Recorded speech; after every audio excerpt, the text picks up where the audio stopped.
täna me siis jutustame natuke mehega, kes ülemaailmselt hoiab Eesti lippu väga kõrgel. Ta ei anna tihti eesti keeles neid intervjuusid, kuid üks, mis on kindel, on see, et ta on üks pagana kõva stardimees ja täna on ta siin ja see mees, kellest ma räägin, on Harri Kullas. Tere, Harri! Tervist! Sellel talvel sõitsid sa kaasa Inglismaa Arena Krossi sarja, mis ju kulges tegelikult väga edukal lainel nii-öelda sinu jaoks, et kuni eelviimase etapini Birminghamis, mis siis lõppes õlavigastusega. Ja vigastuse tõttu ei saanud ka sõita viimast etappi kaasa, onju, aga sellegipoolest tuli sarja kokkuvõttes ju teine koht, mis on ju väga-väga tipp-topp tulemus, et mis seal Birminghami etapil täpselt juhtus ja kuidas selle hooaja ise nagu kokku võtaksid? Nojah, et hakkame algusest, et esimene etapp tegelikult toimus juba eelmine aasta septembris. Aga see ei olnud kindel, kas see läheb arvesse nagu sellesse championshipi, et kas võetakse punktide arvesse või ei võeta. Aga lõpuks see hooaeg, see aasta hakkas pihta, kus mina hakkasin osalema siis jaanuari algusest. Ja siis järsku oligi punktid ikka võeti arvesse sealt septembrist ja ega mul ei olnudki niisugust eesmärki, et tiitel võtta või lihtsalt oligi, et võtame etappi korraga ja lihtsalt proovime nautida seda ja võimalikult palju poodiumil olla ja siis kuidagi jah, eks seal tuli teisi vigastusi ka, et see Arle ja Mius, kes olid nagu kõvad, et need said vigastada. Ja endal läks ka ju päris hästi läks, et küll tegime hästi palju tööd Kompus Jaanusega, et Eesti hallis testisime ja lendasime kohale ja siis seal vaatasime, et võib-olla kas on liiga pehme või kõva, noh, liiga pehme pigem oli meil amordid. Ja kogu aeg arenemesime ja iga etapiga läks paremaks ja suutsin 3 õhtut ära võita. Et selles mõttes oli päris edukas need etapid, mis ma teha sain, välja arvatud siis minu jaoks viimane etapp Birminghamis, et jah, viimase etapil või sinna eelviimase etapile läksin siis 1 punktiga.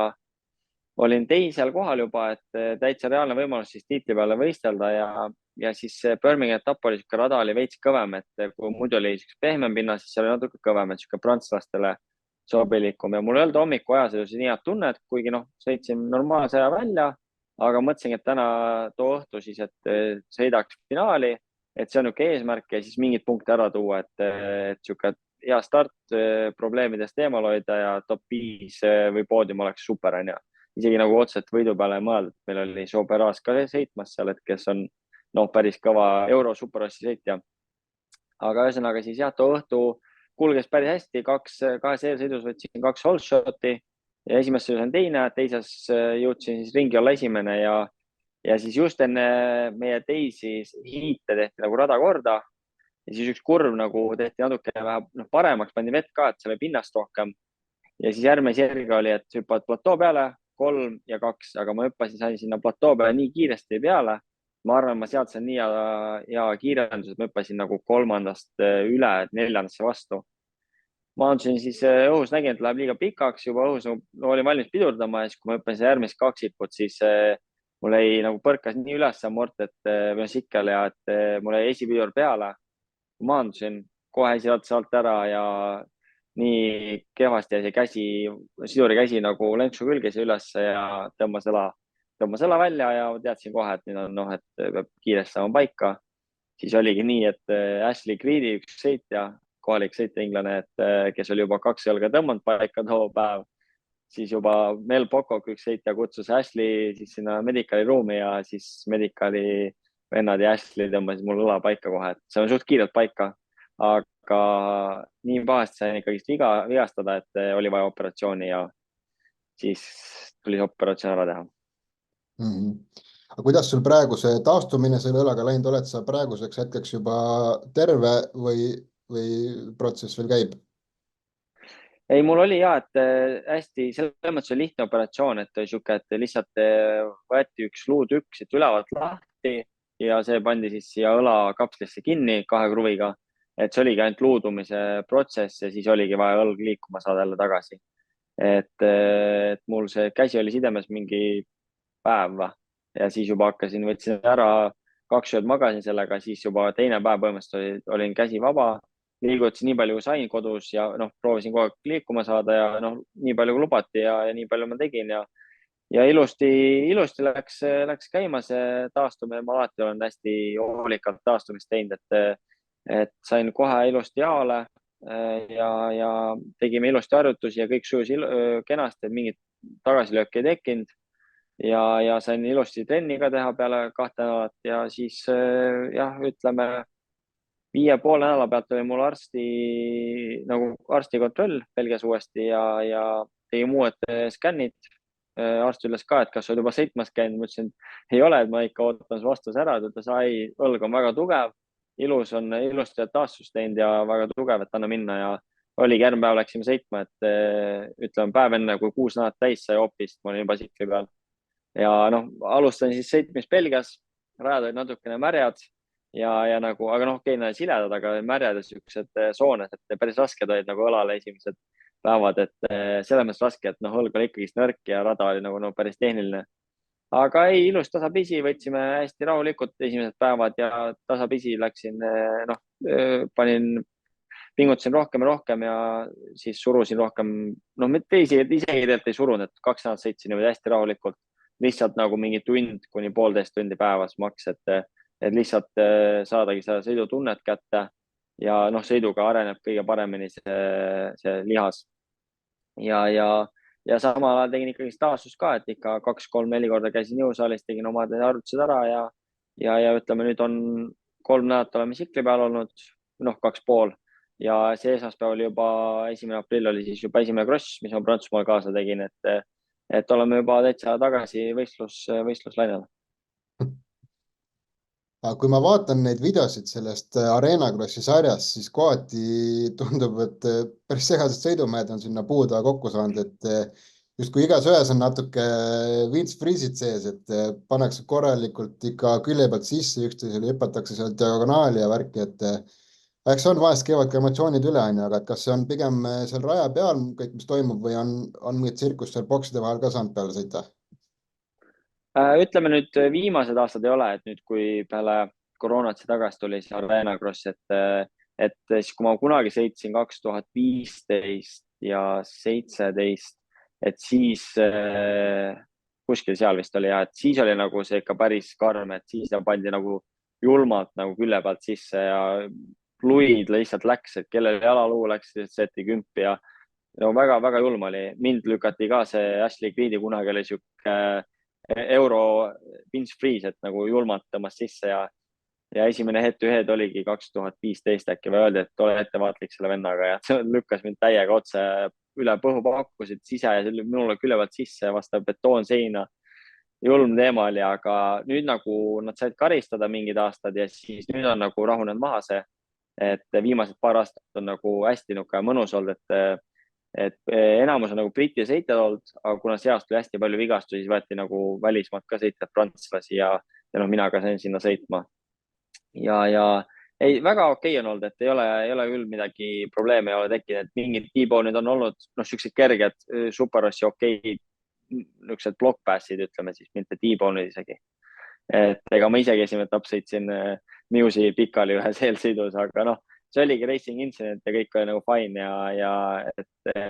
selles mõttes on väga okei olnud, aga noh, seal ongi see tase on nagu lihtsalt nii üles-alla, et see võib-olla tundub, et nad meelega teevad, aga lihtsalt mõned ei mõista neid rütmisektsioone ja siis lähevadki ühest otsast äärest teise ja hüpatakse risti ja ongi olukordi. Et selles mõttes video pealt tundub, ma arvan, asi hullem, kui tegelikult see väärt on, aga ma ütleks ka seda, et see aasta Arena Krossi rajad olid päris tehnilised ka. Et neil on nüüd võetud need 2 inglast, kes teevad radu päris hästi. Et nad nagu iga etapp käivad kohale, teevad radu ja ütleme, lained ka päris rasked on olnud. Et nii palju, kui ma ise nagu natuke võrdlen mingi Saksaga või näiteks USA-ga, siis mõni etapp oli päris suured ja teravad lained, et seal ikka hüpata ei saanud meil ühelgi etapil vist väga. Või siis pidi hästi-hästi aeglaselt hüppama 2-2 nagu, et tehnilised rajad olid ka, et ma arvan, et see andis ka võib-olla siukse pildi, et ongi hästi raske tundub ja et sketšide momendid on sõitjatel. Nii, ma tuleks nüüd korra teemaga USA-sse, sinna autooride teema peale, et Eesti kick-poksi staar Uku Jürjendal võitles hiljuti Euroopa suurimas, kui mitte kõige suuremas kick-poksi sarjas ja enne suurt turniiri intervjuudes uuriti Uku käest siis, et nii-öelda tema gameplan'i ja tema ütles lihtsalt, et nokki tuleb lüüa. Milliste mõtete või gameplan'iga oled sina oma peas, kui me võtame näiteks eelmise aasta suve, kus sa sõitsid Ameerikas seda ama motokrossi ja su kõrval on igasugu kiired krossimaailma nii-öelda superstaarid. ei no ütleme, eelmine aasta oli puhtalt see, et saaks kogemust, et noh, alati oli unistus minna sinna ja noh, just ütleme, kui ma nüüd selle MM-i karjääri lõpetasin ära, et siis ma tahtsin alati minna 1, 2, 3 etappi seal sõita, vaatame, milline see on, kuidas, mis tase seal on ja niimoodi, et kuidas meeldib ja noh, vanasti mul oli alati, et no MM on ikka kõvem ja et nagu lahedam, aga noh, mida vanemaks sa oled saanud, sa nagu vaatad vähe teise pilguga seda oma sarja ja tegelikult nüüd, kui ära käisid ka, no siis seal ikka asjad toimivad, sõitjaid kuulatakse, ühepäevased krossid ära tehakse, nii et nagu oleks sooni, mõnusad hüpped on nagu, pinnast on igal pool, et nagu mulle endale oli hästi nauding seal olla ja see kogemus oli ülilahe ja aga sinna minnes ja oli, et mingit eesmärki ei olnud otseselt, et mulle esimene eesmärk oli alati nagu peale saada, et kui on võimalus välja jääda, kas siis Arena Crossil või Rahvuste Crossil või Amas, see on alati see, et nagu noh, kõigepealt tuleb peale saada ainult, noh, ma ei tea kunagi, mis tase ja kuidas see toimib seal, et kuna seal USA-s on ka see, et sul on 2 ringi vaba trenni ja kohe või 1 ringi isegi ja sul on 2 × 15 minutit hea sõita, sa jõuad seal kokku teha mingi 5, 6 kiiret ringi, kuna ringid on ka üldiselt 2 mintsa pluss 2, 15, 2, 30 niimoodi onju, et siis, et nagu päris kiire peab olema, et seda ringi ära teha ja, või siis teedki mitu ringi järjest. Ja siis ei oligi, lihtsalt lähme sinna, proovime ära, vaatame, kuidas läheb ja teen oma asja, et ega kõige tähtsam on see, et sa keskendud omale asjale, mis oma tegemist teed ja meil sujus kõik ilusti seal, kuna me olime hästi privaatsed, et keegi laenas mulle tsikli, me ise teeme jupid, panime kokku ja et saaks mingid tulemused kirjas. Minul alati tähtis see, et nagu jõuaks finišisse, et katkestamisi ei tule ja kui me oma grupiga tegime, väikse grupiga seal, siis kõige tähtsam oli see, et jah, jõuaks nagu saaks päeva ilusti kirja, et mingit tehnilisi probleeme ei ole. Ja meil sujus kõik ilusti, 6 start tulime finišisse ja suutsin siis nagu oma asja teha rajal ka päris hästi, et kindlasti aitas see, et suutsime meediapäeval peale saada seal reedeti, et 20 mintsi rajal olla oli hoopis teine, et nagu said ikka noh, rajaga tutvuda, noh, ütleme selle päris terve ring, aga ikkagist ütleme 2/3 rajast hüpped, kõik pinnas, natuke amorti sättida järgmiseks päevaks, et see aitas kindlasti kaasa. Ja siis noh, eks ma ei tea, kuidagi stardid on mul alati hästi välja tulnud ja suutsin siis seal esimene etapil kohe head stardid ka võtta, eks see andis enesekindlust veel juurde ja oligi nagu hea tuhk peal kohe, et tuli siis seda kaudu ka head tulemused. Sai noh, kohe esimene etapil sai kirja. Sa oled ju ka rääkinud, et suurim soov või plaan oleks ka see suvi saada sinna võistlema, et outdoorsi, et kuidas selle plaaniga hetkel seisud on? Austada on kehvasti et aasta lõpus, noh, viimasel etapil eelmine aasta ma käisin siis kõik tiimid läbi, noh, seal, kes seal paddockil on, et outdooris nagu neid, seal ongi tehastiimid ja mõned siis 2-3 head suuremat tiimi, mis on nende mõistes on privaattiimid, aga noh, ma ütlen, meie tiim mõistes siin on päris juba peaaegu tehase tiimi annavad nagu mõõtu välja, aga käisin need tiimid kõik läbi ja arutasin ja proovisin siis rääkida, mis võimalused on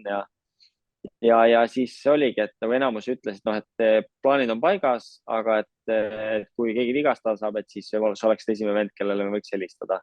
Aga ma arvan ka seda, et noh, et kui sa oled nii kaugele eemal siin, siis nad unustavad su ära, et noh, kui sa ei ole just Herlings või Prado, et siis tehakse sulle koht ja leitakse sind, aga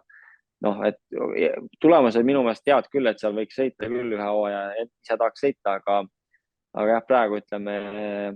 ei ole jah mingit diili tekkinud seal, et me oleme küll nüüd just viimased mingi kuu aega või 1,5 oleme vähe rohkem sinna saatnud meile, proovinud uurida, et kui keegi on vigastada saanud, näiteks noh, mõned sõitjad seal isegi kas või tehastiimis, et lihtsalt kirjutan, küsin, kas on võimalust, aga jah, praegu on öeldud kõik, et kõik sõidavad outdoori ja noh, ilmselgelt ma ei soovi kellelegi vigastust, et selle mõttes, et kui lihtsalt tekib see võimalus, siis ma arvan, et see on ainuke chance kuidagi sinna saada, aga eks vaata, et jah, võib-olla peaks kohapeal seal ka käima, et näeks inimesed, aga noh, ega see ei ole lihtne ka siit lihtsalt koha peale minna, kui sa otseselt ei tea inimesi, et siis lihtsalt lähed sinna, et kuule, et teeme diili ära või tee. Et lihtsalt koha peale minna on ka päris kulukas, aga noh, eks vaata veel, et äkki siis mingid võimalused veel tekivad, et proovime uurida ja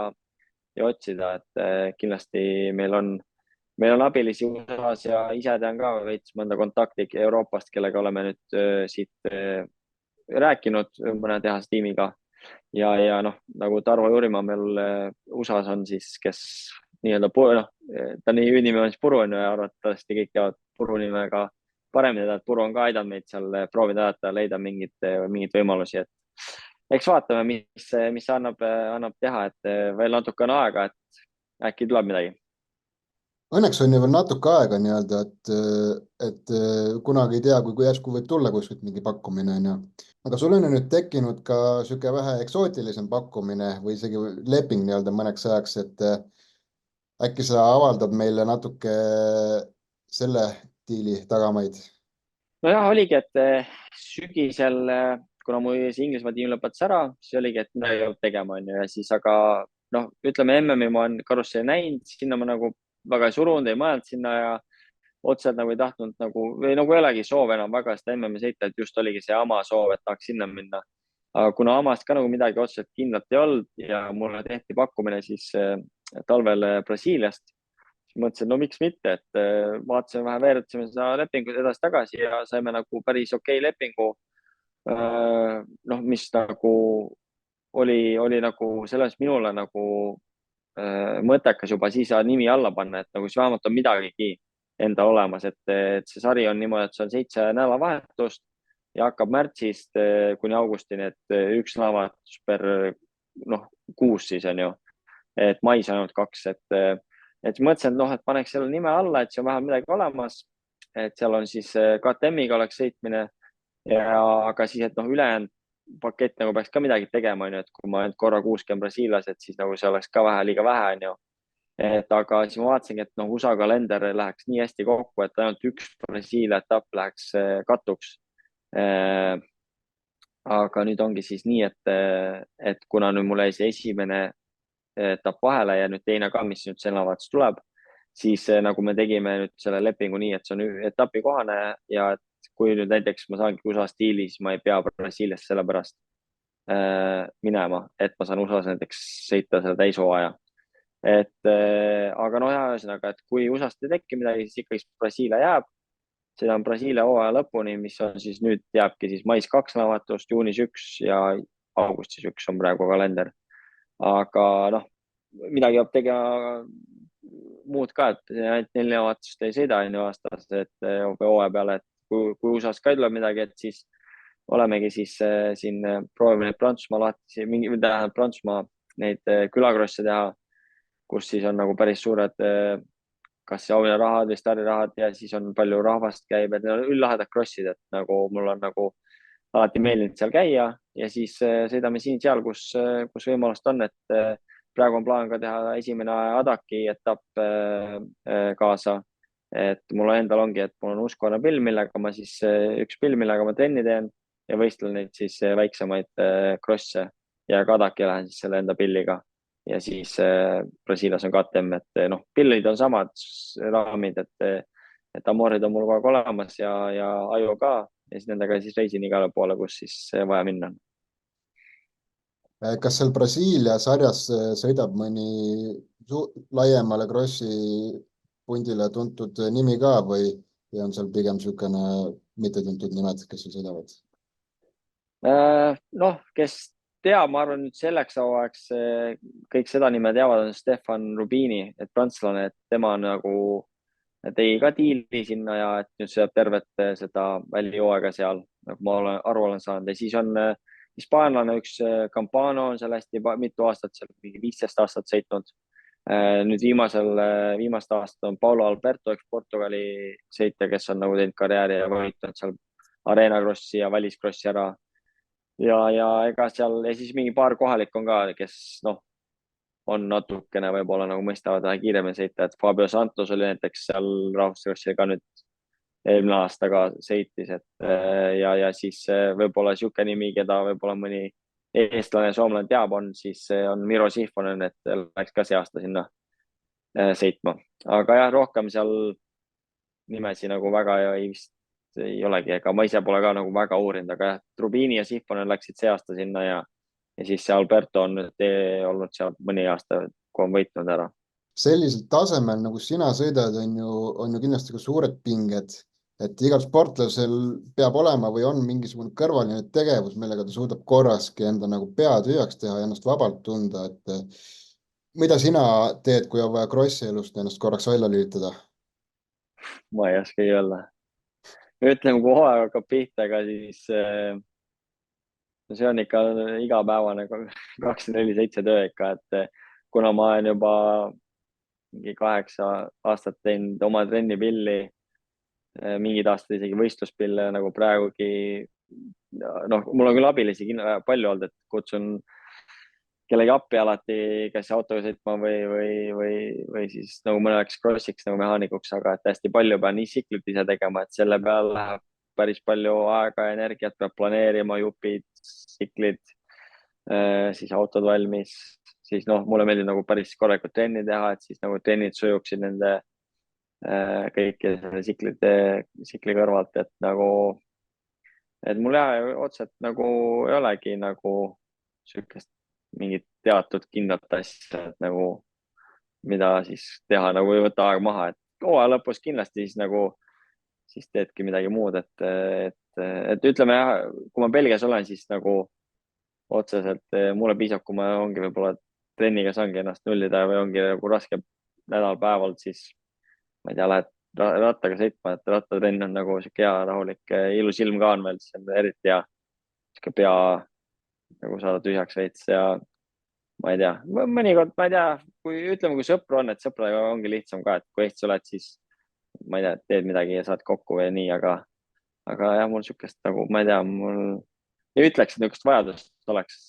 teha tihti. Läbi ja lõhki spordimees. Vist pigem kuidagi kujunenud ja, et eks see moment on kindlasti, et nagu, et et just see, et kuna ma tsiklid palju tegema, et siis ma ei, nüüd see aasta viimane, et rohkem ei viitsi küll teha, et võta mehaanikut tagasi, lõpuks vaatad seda, palju see kulu peaks olema, siis mõtled, ma pigem teen ise, et nagu lihtsalt pole võimalik. Jörgen on rääkinud lugu, kuidas temal kohe esimene etapp USA-s seal Arena Krossi etapil peale sõitu lennati kallale siis nii-öelda teise sõitja poolt, et sina oled ju ka sõitnud üle maailma igal pool, et kas sul on ka mõni sarnane olukord kunagi kellegi kuskil tekkinud? Praegu üks tuleb meelde küll jah, et eks niisugused mingid emotsioonilisi momente on olnud küll, et juba peale sõitu kellelegi midagi ütled ja nii või aga noh, mingit niisugust tõsist, mingit niisugust löömangut pole olnud või et mingi politsei tuleks sinna, et keegi mehaanik kallale, et aga jah, see üks moment oli jah, me olime päris noored ja siis lätlase Mats Karroga kuidagi sõitsime kokku või ta kuidagi sõitis must, kuidagi kukkusime koos Adakil oli ja siis ma mäletan, et mingi keegi oli kellegi sikli peal ja mingi lükkamine käis seal, et lükkasime üksteist siis nagu siklitavad maha ja siis saime korra sealt korraldaja poolt mingi noomituse, aga sihuke suht väike asi, et midagi nagu löömiseks ei läinud otseselt, lihtsalt nagu tõukasime üksteist. Aga jah, midagi tõsist otseselt ei olnud ja rohkem ma ei tea küll, et midagi oleks sihukest toimunud. Et jah, see kindlasti aitab see, kui stardist eest minema panna. Ma tahaks sihukesest teemast rääkida, et sul on ka abikaasa Lisett, kes on sisuliselt terve su profikarjääri sinuga kõikjal nagu kaasas käinud ja olnud nagu sinu tiimiliige, et mis tähendab ka tegelikult, või noh, mis tähendabki igapäevaselt näost näkku koos olemist, et kas nagu tõesti klapite nii hästi nagu kõrvalt tundub või on, ja et päevad ongi pigem sihuke omavaheliste pingeteta või on ka olnud keerulisi aegu? Suures plaanis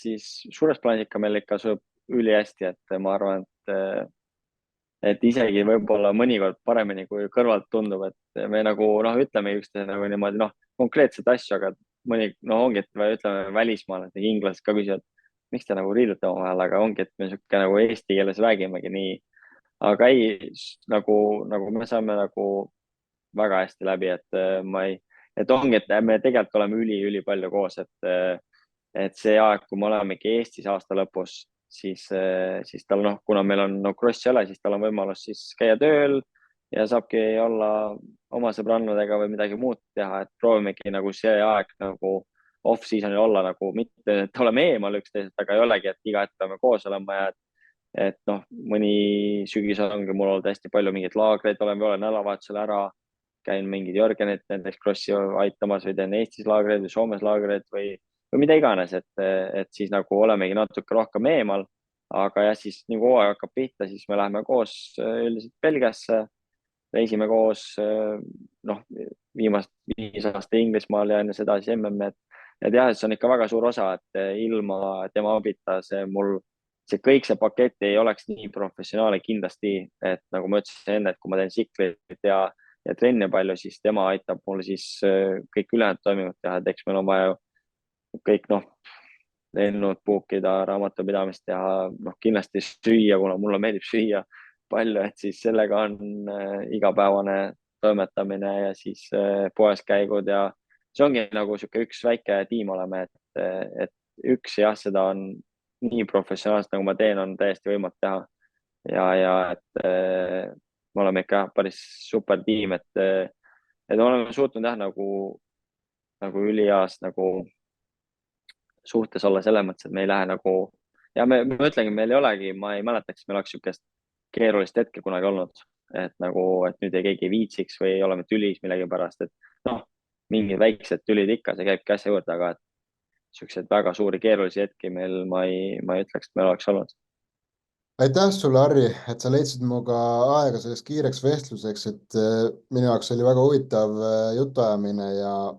me loodame väga sind näha Ameerikas taas võistlemas. MX-Stari tiimi poolt me soovime sulle kõvasti edu ja hoiame sulle ka kõvasti pöialt. aitäh sulle! sulle tänud!